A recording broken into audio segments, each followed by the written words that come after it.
Baik, ini ada 4 poin yang menurut Duta harus diperhatikan saat mengatasi kredit yang macet. Mungkin Anda bisa jelaskan dulu yang nomor 1 apa nih, Duta?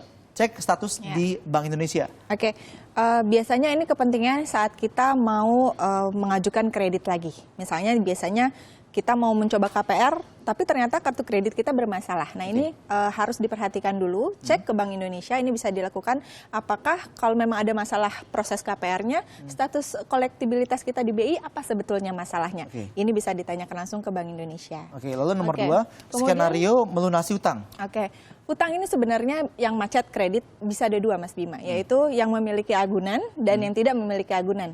Yang memiliki agunan contohnya tadi KPR, mobil, kendaraan, kemudian yang tanpa agunan misalnya kartu kredit, KTA. Nah, ini berbeda secara hukum.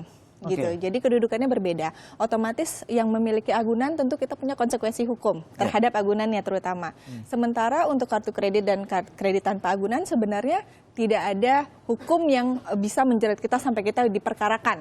Nah, sehingga akhirnya ke poin yang ketiga, kalau masalah kita adalah masalah kartu kredit atau kredit tanpa agunan, kita selalu bisa melakukan negosiasi dengan penerbit kartu kredit atau bank yang menerbitkan KTA. Itu selalu bisa.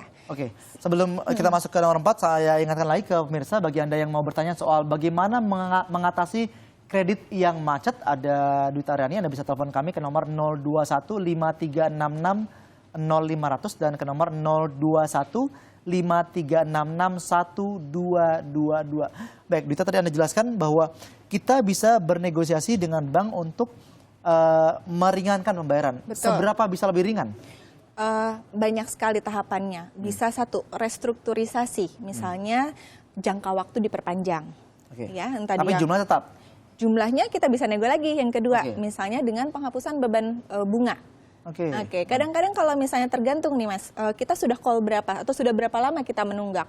Semakin lama kita menunggak sebenarnya makin mudah bernegosiasi. Artinya mungkin bahkan dari pokok bisa didiskon juga oleh penerbit. Oh, itu mungkin? Itu sangat mungkin. Gitu. Dan itu sangat merupakan hak kita sebagai konsumen kredit untuk bisa melakukan itu kepada penerbit. Lalu kalau seperti hutang yang tanpa ada agunan, ketika kita tidak bisa membayar, kan kalau ada agunan kan ada barangnya untuk disita. Kalau tanpa agunan apa yang bisa disita? Nah itu dia, tidak ada yang bisa disita sebetulnya. Tetapi mungkin yang menjadi keresahan masyarakat ketika memiliki utang semacam ini, dia dikejar-kejar oleh debt collector, ya kan, kemudian diancam-ancam. Nah selama ini terjadi mungkin kita malah harus keep rekor atau rekam jejak apa yang dilakukan oleh debt collector gitu. Karena pernah ada kasus juga kan sampai heboh gitu.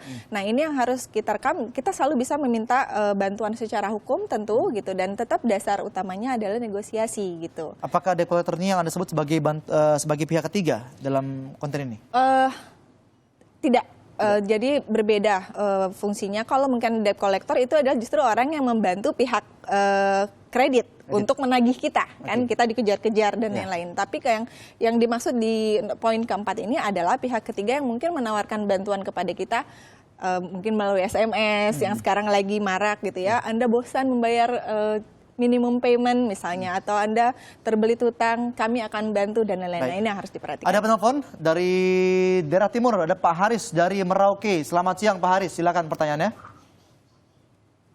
Ya, selamat siang Pak. Selamat siang. Baru. Ya. Ini saya mau tanya, kan ada kredit ini dari sudah 2 tahun di macet. Bukan macet, istilahnya saya masih bayar bunga separuh. Kan istilahnya 950 juta, saya masih bayar 5 juta 1 bulan. Jadi saya selalu pernah saya ngajukan di Bank BNI, di bank permohonan keringanan bunga. Ternyata sampai sekarang juga tidak ada, cuma hanya dikasih keringanan tunggakan saja. Tidak ada keringanan untuk bunga, hanya ada keringanan tunggakan. Baik. Baik. Jadi begitu kalau tunggakannya banyak, saya ditagih lagi. Baik. Baik, kami dapat pesannya Pak Haris, terima kasih. Bagaimana Dita? Kalau kemudian ditagih lagi, itu tentu pihak bank memang berhak melakukan itu ya. Tapi mungkin yang bisa Bapak lakukan adalah bernegosiasi dengan bank kembali secara baik-baik untuk kemudian menghilangkan beban bunga tadi. Seharusnya itu bisa dilakukan, apalagi kalau jangka waktunya sudah cukup lama menunggaknya. Kalau misalnya itu juga tidak bisa dilakukan, baru kita ke minta bantuan secara hukum, entah itu pengacara dan lembaga bantuan hukum, tapi harus deal di awal bahwa apa yang dibantu.